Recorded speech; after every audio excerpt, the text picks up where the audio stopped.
So you're a Gemini. Yeah, I'm a Gemini. That means you got two different voices in your head? Yeah, I'm the Gemini, actually, not just a Gemini. I'm Okay. the Gemini. You're the Gemini. So does that right. mean like the one day this podcast is gonna end because like we get into like fiery conflict? Like you just this turn is on me very one day? possible because you are a Gemini rising, which means that you Oh, true. also have the duality Wow. that you are trying to make fun of right now. I'm a little cracked, right, as well. Right. You too are a little cracked. Some may say scrambled, perhaps, something of the sort. So, yeah, you know, if it happens, it happens. Who's to say? I don't know. But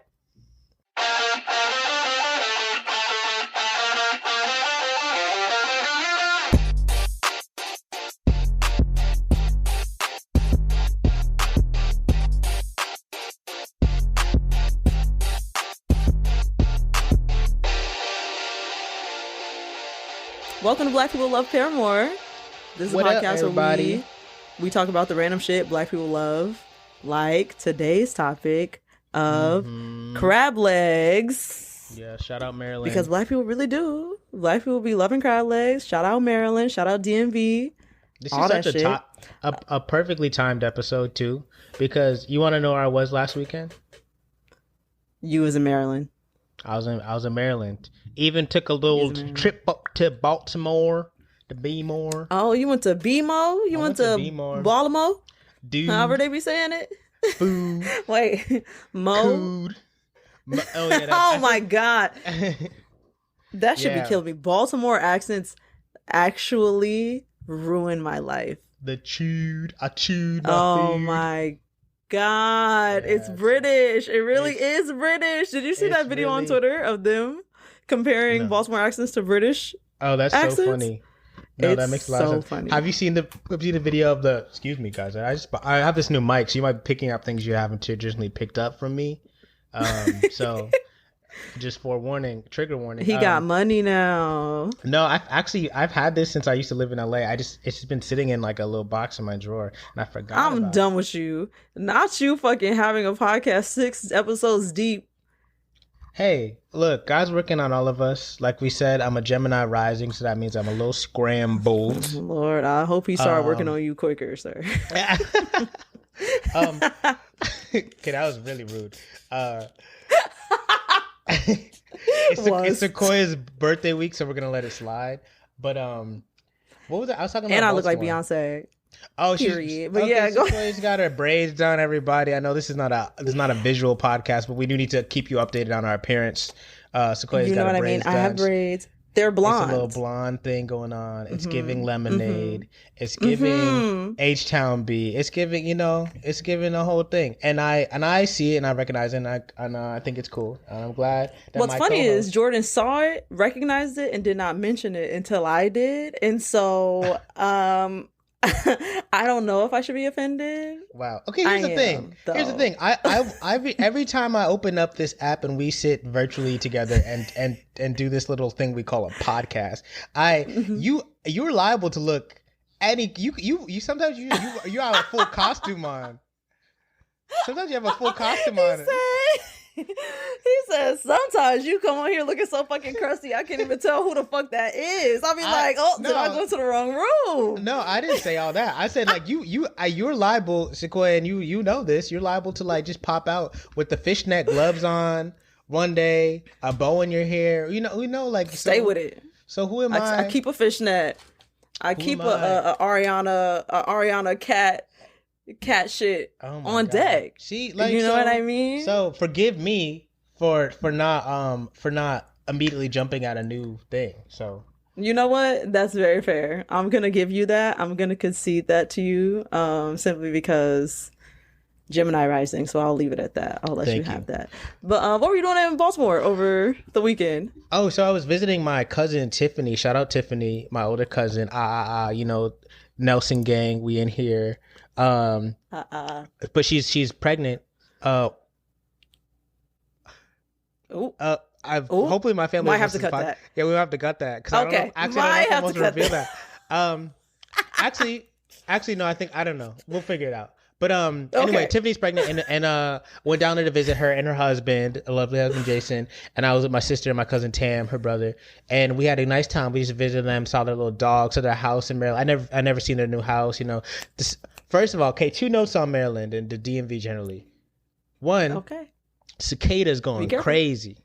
Have you heard about this? Yeah. Cicadas going I have heard about it. So we don't have that in New York, I guess. But like down there, like you literally step outside and it sounds like in the part in the movie where like it's like the main character's having like a realization and like they're seeing their past, and it's like yes. Yeah, like the whatever that synth is, like is like peaking. That's what it sounds like all the time outside of Maryland. Like the cicadas are screaming, and like it sounds like this like just high white noise. It's wild, and they're big as hell. That's what they don't tell you. And you don't like bugs, right? Fuck no. Yo, you'd hate this. So they're big as hell, and they just fly into you. They're like uncoordinated or something. Shut up. I went outside on my Tiffany's patio to take a video of the cicada noise because like I'd never heard anything like this. And then I'm just sitting there taking a video, and then one go dump, hits me right in my eyeball. Smacked you in the eyeball. Smacked me in the eyeball, and like it knocked me off my balance. And they're so big. And they're absolutely everywhere. That shit knocked you off balance. We were like walking. We went to get like brunch, and there was like they just like all littering the parking lot of the little brunch place. Like they're like everywhere. And my cousin, I didn't really understand. So like I feel like I've heard about cicadas like I've every like periodically like for the last like 10 years of my life. It's just, somebody's always talking about the cicadas always pop back up, And so I finally decided like I'm gonna pay attention. What are cicadas? Why does this happen? My cousin explained it to me. He was like, "Oh yeah, so like this spring of like this new spree of cicadas is a one that has been hibernating for 17 years."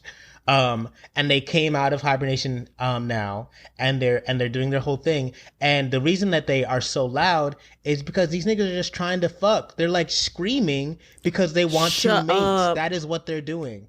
They're just like they're screaming out of horniness. Wow. What great timing for the world opening back up. This is literally all of us right now screaming out of horniness because the world's opening back literally, up. Literally, that's the cicadas. So the cicadas are like synced with us in a weird way.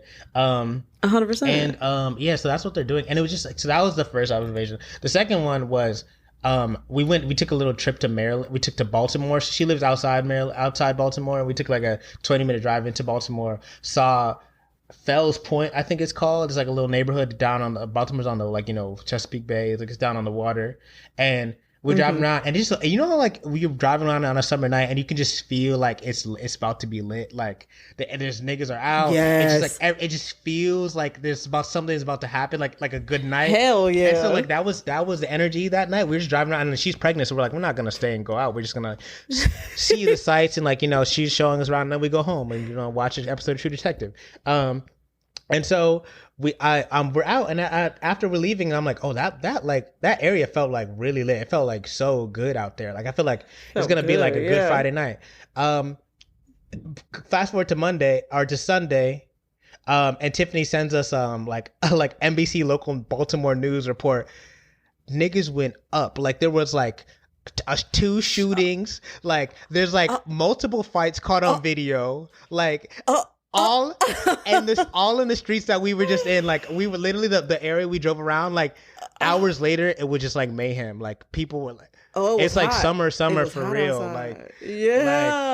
Like yeah, there was like somebody Snapchatted like somebody getting knocked out. Like it was insane.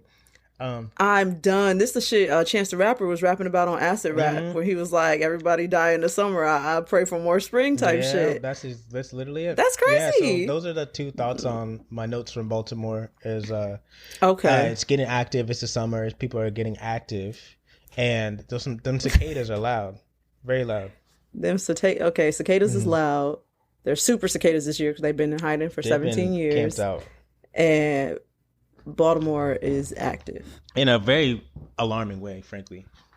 Okay, alarmingly active Baltimore. Okay, we'll take them 2 notes for the DMV. Oh, that's not even DMV. Baltimore's not actually. Do people consider Baltimore part of the DMV? Yeah.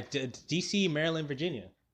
But is it all of Maryland or is it just the bottom? Because I feel like it's really like PG County and South, and like Baltimore is like Baltimore. But again, this comes from somebody who lived in DC for a total of 7 months, so I can't. I didn't even really know you lived in DC. Okay. I did. I lived in DC. I moved there twice. I moved there once in my last semester of college because I was like doing like a study abroad program in DC. It wasn't fucking abroad. Ew. And then I loved it so much, I went home and moved back because I was like, yeah, I'm getting a full-time job here. So I did. What were you? Were you working in politics? What were you doing? I was working in in politics. I have a degree in politics, and I was working for a digital political advertising agency where they were very Cambridge Analytica. And they were pretty much just like pushing left-leaning political ads on Wait, you Facebook. were working for Cambridge Analytica?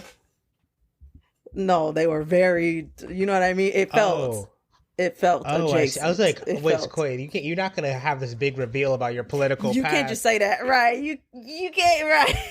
You gotta go deeper. No, I was working for a digital political advertising agency that was trying to make money off of pushing left-leaning political candidates. I was happy it was left-leaning at a baseline. Wow, felt gross nevertheless. The more you know. Like here we all were, me, our fans, Panama, assuming that you were just like this person, content creator, like digital native, you know, media personality. But when you have a serious political background, a dark past, you know what I mean? She's a politics girl. I didn't even know you've been east of the Mississippi, to be honest. Like, yeah, nigga, I'll be out here. And then I moved back home because I was going to grad school at USC. And then I dropped out of grad school at USC, and the rest is history. Here I am on this podcast. I feel like DC feels like a place I would not want to live. I'm surprised you enjoyed it. Jordan, it's literally my favorite city ever. I say consistently, I will move back to DC the moment that I can, and like it makes sense. Okay, this is your in my defense because I need an explanation. This could be in my defense. Chocolate City is my motherfucking city. You out here listening to Go-Go? Is that Go-Go in those headphones right now? Shut up. Yeah, Go-Go music do be happening in DC. I will say, okay, the music that DC has not my favorite thing as a native Los Angeles person. That was like my first real introduction to Afro beats and like everything diasporic. And the music playing out when you're used to hearing like, you know, shit that niggas is jerking to or whatever the fuck else that they're doing. When you might hear Ray J at a day party in Los Angeles, you're never going to hear Ray J at a day party in Washington fucking DC. LA is country, man. LA is really, and I didn't realize that until I went other places. I was like, oh shit, you niggas think we're weird. You niggas think we have bad taste. Like, that's crazy. So it's a different place. Yeah, no, DC is so good. DC is so good. It's like Black people everywhere, young Black people, they like dress nicely. Damn, I'm sounding very Monique right now. Monique right now. We're creeping into Monique. It's giving Monique.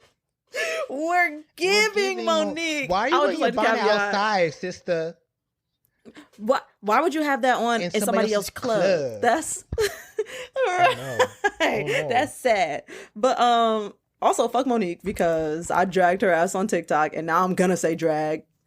And now geriatric TikTok has been dragging me for a week, and TikTok blocked me from posting on the platform. What? Wow, this is my Sequoia digest. Yes. Wait, so so TikTok got mad at you for coming for Monique? TikTok has been having a love-hate relationship with me for a minute. I told you I'll be out here taking and I abstained right? because you know, okay, right, I'm off the bottle, because I'm not doing that. A real ass nigga off the bottle. I totally get that. You don't want to get in the TikTok world. So I'll be TikToking. I'll be talking trash about white people because that's like my favorite thing to do. And TikTok be mad that I'll be talking every time I say white people, my video's deleted. Whoa. And I'm like, oh, okay. So I have heard about the like TikTok shadow banning people, especially people who so go on. they don't even shadow ban me. They like, I'll like the videos do well typically, but the moment I say white people, they'll delete that video. So like if the video's doing well, they're like, get that shit out of here. You talking shit about white people. We don't fucking do that. But when Connor up the street talking about he don't date knuckle dragging black women because they're fucking disgusting to him or whatever. Knuckle dragging, did he? He didn't. Oh my God. I added that on for a fact. Jesus Christ. I was like, I'm about to call Jesse Jackson myself. God damn. Right, like we about to get motherfucking Al Sharpton and Jesse Jackson involved immediately, but no, he didn't say all that. But he might as well. He's like, I don't date black girls because they're loud and ghetto and disgusting and whatever. Like almost verbatim. That video's up.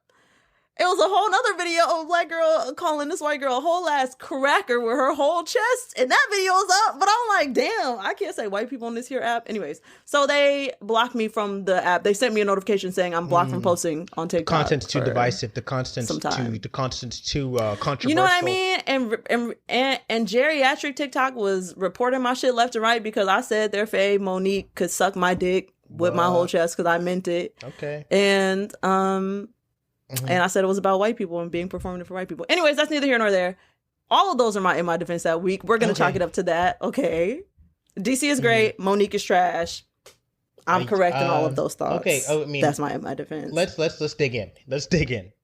So let's go. Let's go back to DC. So like you talk about, I've heard Chocolate City, Kilmo, whatever, blah blah blah. Yeah. Wale was Nike Boost was a free iTunes download in like 2006. I got it on the iPod Nano. I was at PG chilling, DC chilling my name while I came to kill it. All that came to kill. I remember the video, Flyer and the rest of them. Still got my Nike boots, you know, whatever. I'm there. Kevin Durant from PG County. Okay. Yeah. Oh, I didn't know that. Okay. And so what do you mean by people dress well? Not no Monique, but what do you mean by people dress well? Like what is it? What style are we talking about? What's the energy? It's business suits. It's like when I say well, I mean like very fitted. Like this is a suit like Suits, that the is TV mine, show, like Suits on USA kind of energy. Beautiful suits, beautiful gowns. Okay, beautiful gowns. Okay. People really be out here like it's brunch culture is so different there. Like I feel like brunch culture is more similar to New York brunch culture in DC than it is LA brunch culture. Right. So it was a culture shock for me when I went. I was like, oh, you niggas treat brunch like this is like a thing. This is a culture. In Los Angeles, you know, you gather your girls, y'all go to brunch, and then nigga wears a long t-shirt with the big DC brand.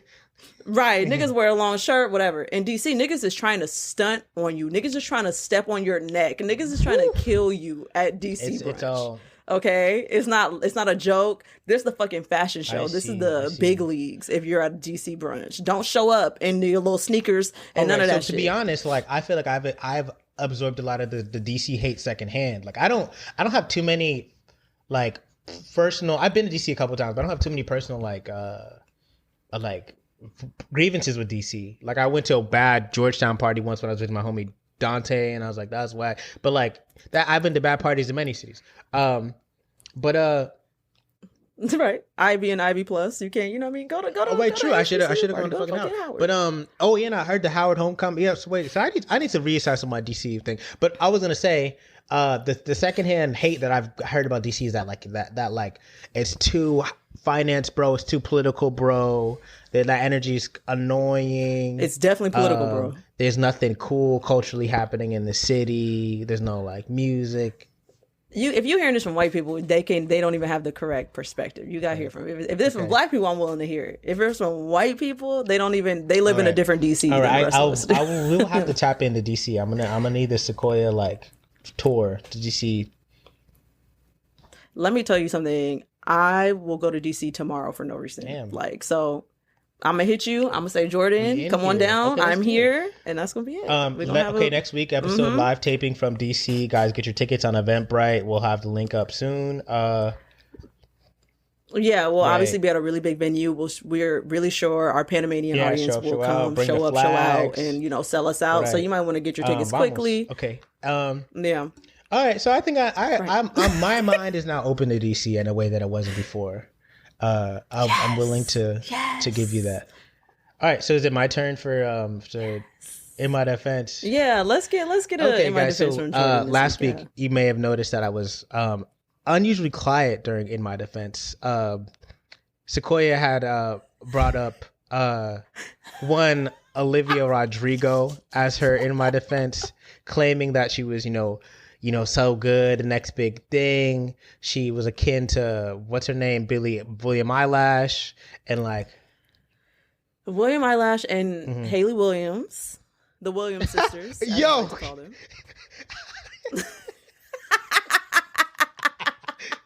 I'm gonna press end on this fucking call if you don't stop acting up. If you don't get your act together. Acting up is my only setting.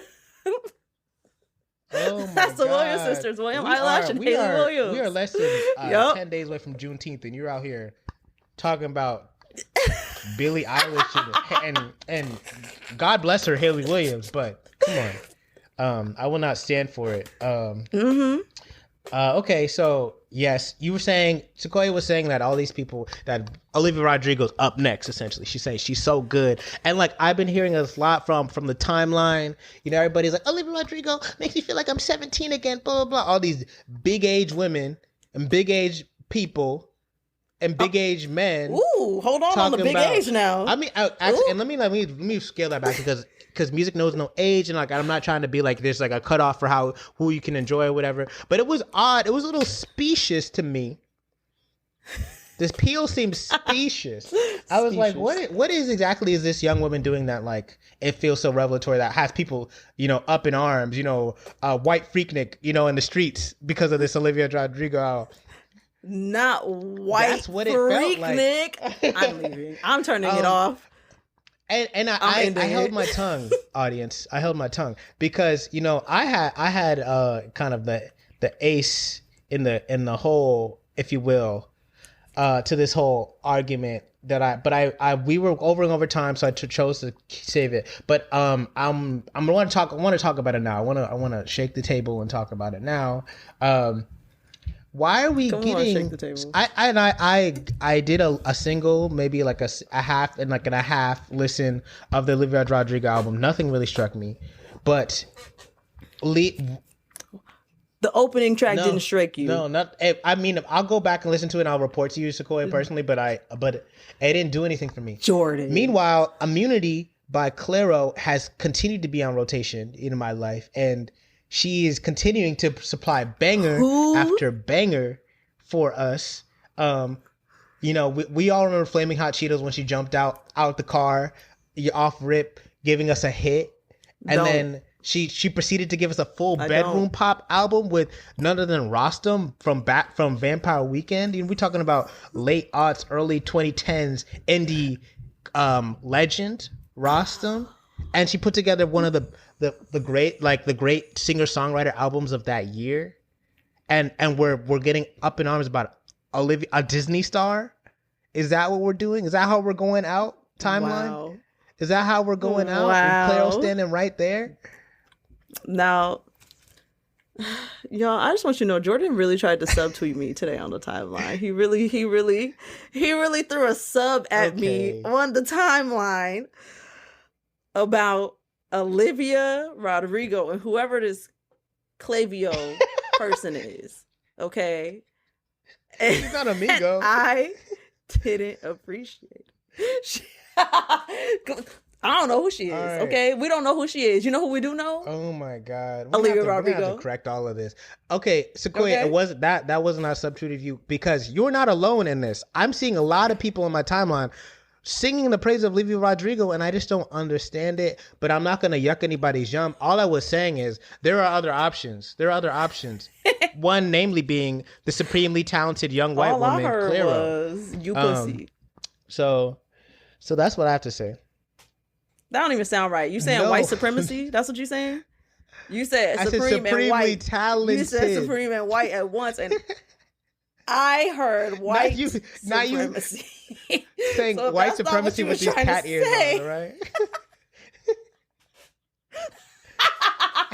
It's giving very Doja Cat showing feet in the racial chat room. Okay, that's what it's giving. Yeah, so that's my defense. Claro is somebody who is like has not been without her own controversy. She is a daughter. I believe she's the daughter of some sort of music executive. I don't, this is an anti-factual show, as we all know. So I don't have the full story. But yeah, there was a kind of a minor controversy when she came out. She had a lot of buzz from a couple SoundCloud songs. She got signed to the Fader label, which is like, what the fuck is the Fader label? Which is, run by Fader the magazine. Yes, and apparently the Fader has a label. I don't really know what that's about. But she was on the Fader label. It's truly fueled by ramen. It's like the new age fueled by ramen.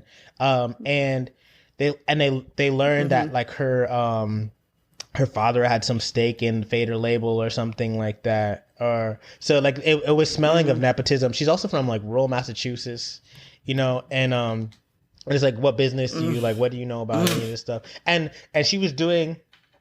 Yeah, I think it was mostly like, who is this like this white girl from middle of nowhere who like suddenly is just like on everybody's radar, and like how did her stuff get boosted so much? And I like to think like all these things like Billie Eilish, like all this stuff. Part of it is is organic. I think part of it actually is they're striking something with people and people are engaging with the work and like they pop off. Part of it also is that she is a young, conventionally attractive cis white woman, and as is Billie Eilish, and so like they're like they just that they people eat that shit up, be it the powers that be or the consumers, and also there's a little bit of tiny little garnish of nepotism. Doesn't hurt. So we need to acknowledge that, but that doesn't negate the fact that Claro's putting out bangers. May I direct your attention to Sinking, Sequoia? May I direct your attention to? I'll send you some songs, but Send me play. I'm looking at her now. Hold on, I ain't never seen this little girl before. Okay. I mean, yeah, she's very regular looking. 22 years old, born in Atlanta, Georgia. Yeah, I don't know what that's about. They're white people. They're white people in Atlanta. People forget they're white people. Okay, yeah, Massachusetts. I don't think that's true. There's no white people. I don't think that's true. I don't think so. I'm gonna find out tomorrow. I'm going tomorrow. Right. I'm gonna find out. I'll report back. I think the thing is, Atlanta's just like segregated. That's why people forget this. That is true. I'll take a picture of whites if I see them. I doubt you'll be in those parts. Should I see whites, I will take a photo of whites. People also search for Girl in Red, Jeff Cottrell, Beta Badu. Who the fuck is this? I'm done. Jeff Cottrell's probably who the fuck is Claro? Who is that? Jordan, who is Beta Badubidi? Who the hell is that? But these are Claro's comrades. That's why I just want you to know. Listen to Sophia. Listen to Sinking. There's so many slaps. Okay. Not 2.9 million followers. See, the internet has made it so somebody with millions of followers can be somebody I've literally never even heard of or laid eyes on. We're all in a little silos. Before we had this episode, I didn't know what Washington DC was. So we're learning everything. Oh, I'm done. Well, now hold on. Now, Claro. Oh, you know what? I'm gonna save this one, this in my defense for next week. But Claro, I'm looking at her Instagram right now, and she has my Lord and Savior, Lord. On her Instagram, it looks like she's featured on Lord's album, so I might be getting my intro to Claro. See, earlier than I thought. It all comes together. Here we are thinking we're because a Lord stan, she does stand Lord. So maybe I didn't know this, but that checks out. Maybe it meshes. How'd you feel about that new song? The Cat Ears. Oh, I didn't even know she had a new song out. Oh my god, I am getting old and washed. Anyways, okay. Whew, I say a week before my 27th birthday. Anyways, okay, I guess we should talk about crab legs at some point in this episode. So I will also start by saying I am insanely underprepared. I'm usually underprepared. So like Jordan just said, this is an afactual podcast. We don't have facts. We don't claim to have facts. We just be on this bitch talking.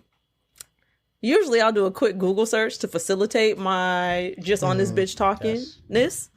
And this week, I didn't even do that because I have so much shit to do before I fucking leave town tomorrow. I didn't do that. But I do have a theory in my mind as to why Black people love crab legs. Okay. So, crab legs are delicious. Jordan, do you like crab legs? Yeah, I love crab legs. Okay. Mm-hmm. I'm happy to hear that you have taste. I too love crab legs with a little garlic, a little butter in there. Mm-hmm. I've noticed every coast does it differently. You go to DC, you ask for crab legs, you're gonna have a whole different experience than you in LA and you ask for crab legs. And it's not like crab legs are specifically Black, so why do Black people love them, right? I think I know. Enlighten us. I'm trying to think of a way that this is not going to come out mad fragmented, but I think it's going to come out. It's going to come out. I think you're going to say mad racist, and I was like, we're past that point. Oh yeah, no. We already talked about white supremacy and fucking a whole bunch of other shit today. Okay, okay. So Black people. Okay, so luxury means different things to different people, right? Some people be like, luxury is the freedom of time. Luxury is the ability to buy myself that Birkin bag when I want it.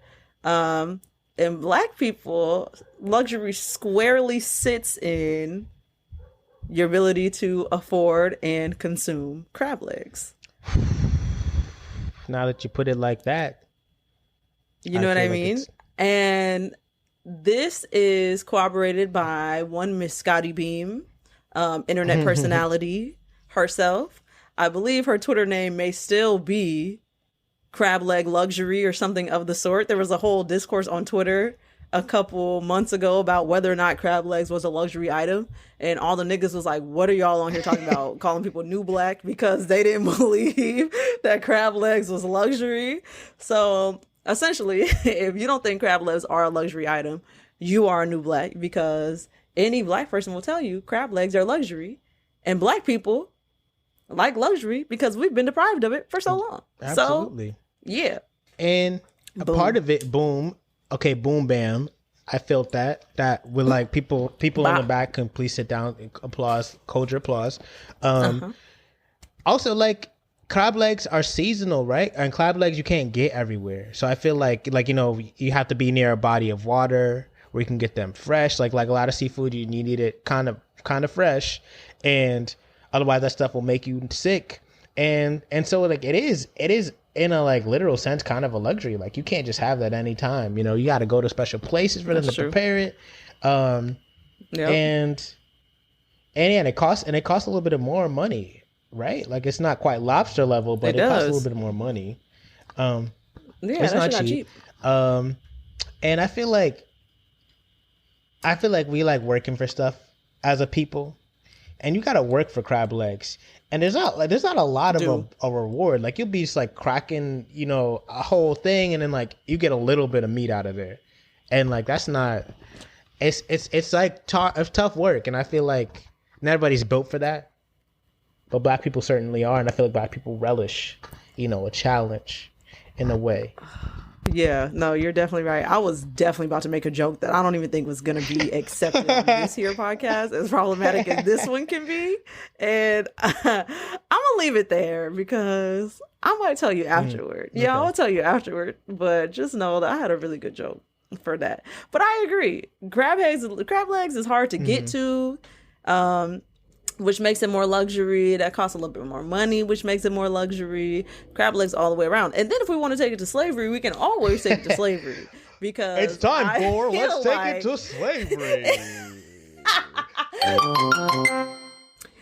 Yeah, if you want to take it to slavery, we primarily came over here through Charleston, North Carolina. Is it Charleston, North Carolina, or Charleston, South Carolina? Please check. Thank you. Okay, we came here primarily through Charleston, South Carolina, right? Which is teetering on the south. And you go around the whole bottom of the map, and it's water there. It's water around the East Coast and around the bottom of the map. And where do fishes and crustacean and shellfish live? In the water.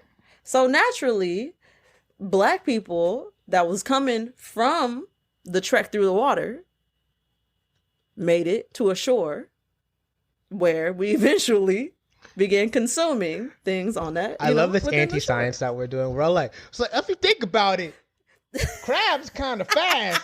It's giving Umar. It's this giving is the most Dr. Umar Umar. we've gotten. It's really beautiful. Other thing we haven't considered too is that crab and other shellfish weren't always considered a luxury. Like crab and other shellfish, in fact, were at a certain point in time were like thought of as like a lower food, like because. And like low key, crab and shellfish and like like shrimp and stuff like that and lobster are just kind of insects. They're like insects of the ocean, and again in the spirit of this afactual show, I remember hearing actually relatively recently that there was a history of inmates at some American jail being served lobster. Like that was a thing that used to happen regularly. You all can do your own research on that and fact check me. Feel free to follow at Media Matters on Twitter because they are watching this podcast for disinformation. So I like crab and like all these like shellfish weren't always thought of as luxury, and I think I don't know how the turn happened, but like there was a point in time where like that changed, of course. And now, but I imagine part of it too was like black people were always given the scraps. You know, we talked about this with the C word that shall not be uttered again, on this podcast. But like, you know, we've always been given the weird food.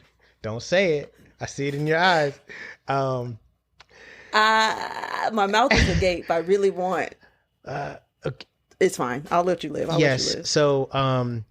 So yeah, like I think like there's a through line of us being given the weird foods and being relegated to like the less desirable shit, and we made tasty stuff with what we had. You know, that's where gumbo comes from. That's where all these great foods come from, and I think I gotta imagine crab falls into that history somehow. No, that definitely makes a lot of sense. That's probably it. Obviously, we wouldn't know because we repeat again, afactual. But that is very likely where that comes from. Black people being given the scraps, and crabs were definitely like crab, shrimp, all that shit was like the roaches of the sea. I definitely have heard that term before. Like they're just like bottom feeders that eat whatever the fuck is at the bottom of the ocean. But they're delicious. Then we eat them. But they tasty though. Have you ever had one? But they tasty though. You put a little butter and garlic on that bitch, and it's no turning back. So maybe unseasoned, it might not be good. I ain't never had an unseasoned crab. Just break that bitch open and eat it type crab. But it's probably disgusting. Honestly, all right. Listen, I'm on a website called blackhistory.org.uk. Blackhistory.org.uk. The first paragraph on the page, it says the actual origins of callaloo are wild. So it's an article called "The Origins of quote slave food: callaloo, dumplings, and saltfish." This is getting really Caribbean. It's really West Indian as well. Yes. So they're talking about callaloo. They're talking about these different things, and it says the actual origins of callaloo are widely contested. For Trinidadians, callaloo is one part of the national dish, crab and callaloo, a dish which was crab and callaloo. Let me say it again.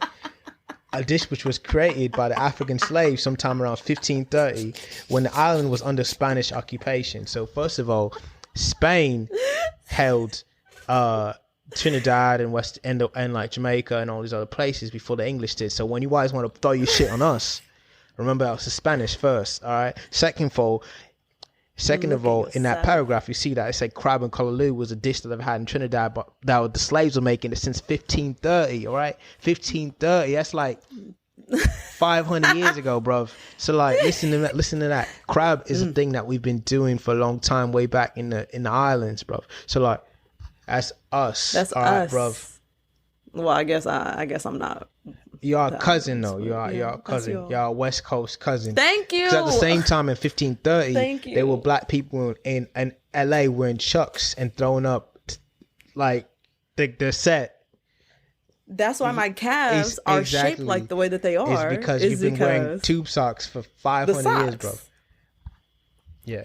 Obviously, that's it. That makes total sense to me, though. I'm like, yeah, callaloo, Spanish all that shit makes sense to me. But the one question I do have is, where's your accent from? My accent. Yeah, my accent. Yeah, your accent. My accent. Where's your accent from? Yeah. Well, my family's from Jamaica, but I've grown up in Brixton and lived in East London. I moved up to for a while I was in West, but now I'm back in South in Brixton area. I have a little space I work out of here. You know, because I have to say, I have a lot of Black British coworkers, and none of them quite sound like you do. It's interesting. And so I'm just wondering. I have a thing where like my family's from Jamaica, like I say, but also I have uncles in the north. So we have a little bit of a north thing going on, and I watch a lot of American television, right? So I've like Drake comes in my voice, you know, a little bit. I've seen The Wire. You seen The Wire? Yes. So The Wire, Baltimore was a little bit of a Baltimore accent coming on. So like, it's a lot of things. It's a big how do we say? It's a big Creole kind of thing happening with my voice, and so I understand. Creole. So people are confused. You know, it's like a little bit of a It's just you know, all these different influences. Yeah, I get it. No, yeah. You're like a melting pot. You're like the United States itself. People need to understand that. In the UK, we have our own melting pot. It's a melting galleon. It's a melting galleon.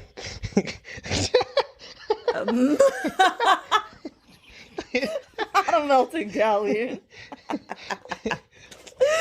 Okay, I'm glad that's over. I'm glad that the accent is broken and that we have regular Jordan back. Does this damn podcast have a third segment? I feel like. Did I forget? I think is that it? That's it. I feel like we usually have a guest, and we're usually talking about, you know, what the guest has been on, how they're feeling, what they think about the thing, all of that. If we, in an ideal world, we'd have a crab on, you know, have them speak for themselves.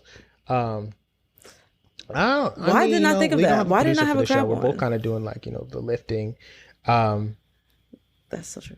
You know what? I have such good jokes right now. And I can't even say them because they're so bad. I'm about to write both of them down so I can remember to tell you. Audience right now, Sequoia. If you know what, if y'all tweet at me, I might just tweet the jokes. Sequoia tweet and delete. Holmes. You know what I mean? Tweet at me. I'll DM it to you. If you screenshot it, you're dead to me. Yeah. And that's it. I don't know. I think we covered all the terrain we need to cover. We talked about why Claro is superior to Olivia Rodrigo. We've kind of cracked open crabs as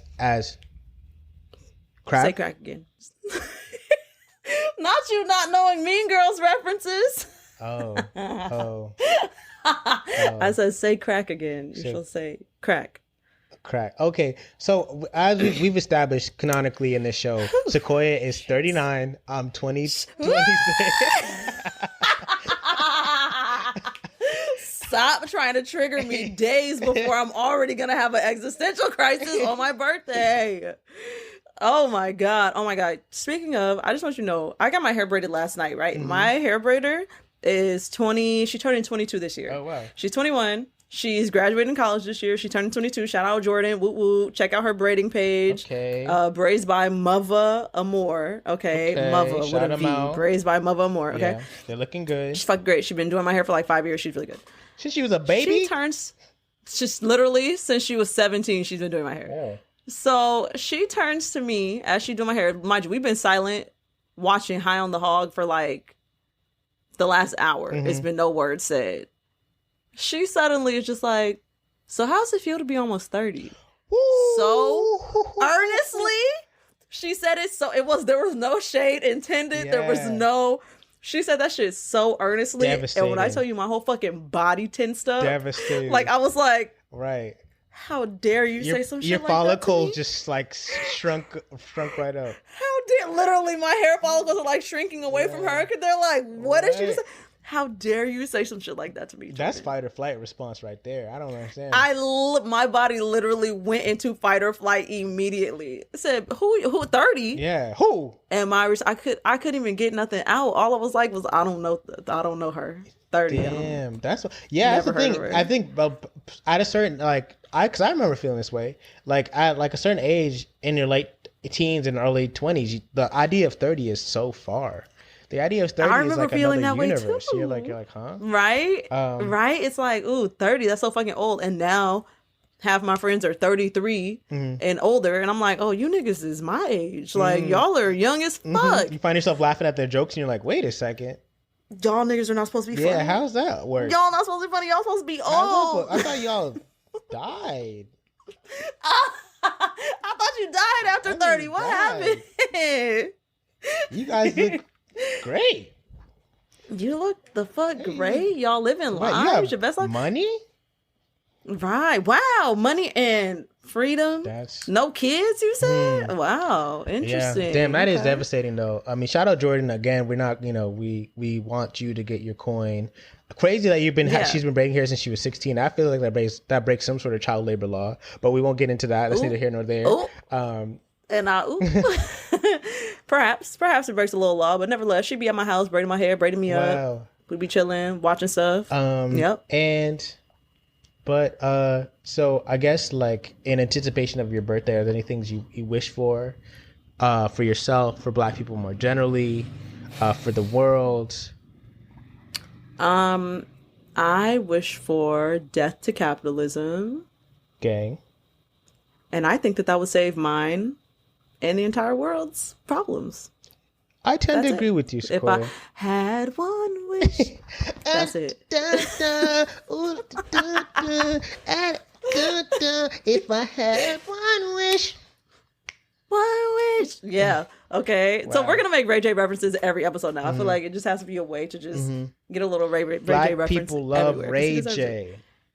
Okay. I mean, and I saw a tweet the other day that was like, Ray J is the ultimate butterfly effect. So like, if you take Ray J's life away, like to where he was never born, so much shit is different. Speak on it. Okay. Wow. Don't even give me. I'll send you the tweet. Wow. We're gonna have like, what's that, like the cork board with all the red wires on it? That, but for Ray J's life and like all the impact he has had on the culture. We need to get Vince Staples on here. I know he's got his fellow Long Beach native. I'm about to say, the way I will reach out to Vince Staples as best I can to get him on this motherfucking podcast, to see if he'll come on this podcast. I literally am actually going to do that. LOL. That was supposed to be a joke. It's not a joke. Now I'm actually going to try to reach out to Vince Staples. So, yeah. Well, I think we have come to the natural conclusion of this here episode of Black People Love Paramore. I hope that we were able to enlighten you about where crabs come from, and why Jordan is absolutely out of his mind with regard to his lack of Olivia Rodrigo appreciation, and we don't need any more of it. Everybody is entitled to their own opinion. Some of them are wrong, and that is okay. But not you. Not you. You are not entitled to your own opinion. No. Not you, okay? Okay, I think that's about it. Y'all can, I feel like, I need to start signing off correctly for this motherfucking podcast. Okay. You can follow us on the Twitter and the Instagram at BPLPpod. You can email us if you think that you have a topic you want us to cover, or because you think that one of us is trash, Jordan, or any other reason that you would like to just email us. You love our podcast. Feel free to do so at blackpeopleloveparamore@gmail.com. And if you are so compelled, it would mean a lot to us if you left a review on iTunes or Apple Podcasts now, as they're referring to it as, because it helps us. And we have a few reviews. Jordan, I don't know if you've seen them, but they're cute. We got a couple reviews. I don't know who none of them people are. And it's that's really so cute. I want to go home and read them right now. Cuddle up with a nice cup of tea and read our comments. Jordan, you should die, you fucking idiot. You call this a podcast? Right, Jordan. Stupid. Is this guy serious? That recording. This is for Rachel, but this is for Jordan. Somebody does that whole thing in the thing. Yeah, you can go look at that right now. But and if you want to follow us personally, you can follow me at Sequoia B Holmes. Is that my motherfucker? Yes, at Sequoia B Holmes across every platform. You can follow me on Twitter at Jiff Gordon, GIFGORDON. On Twitter, And we will see you in 2 weeks. Peace, everybody. Bye. Bye.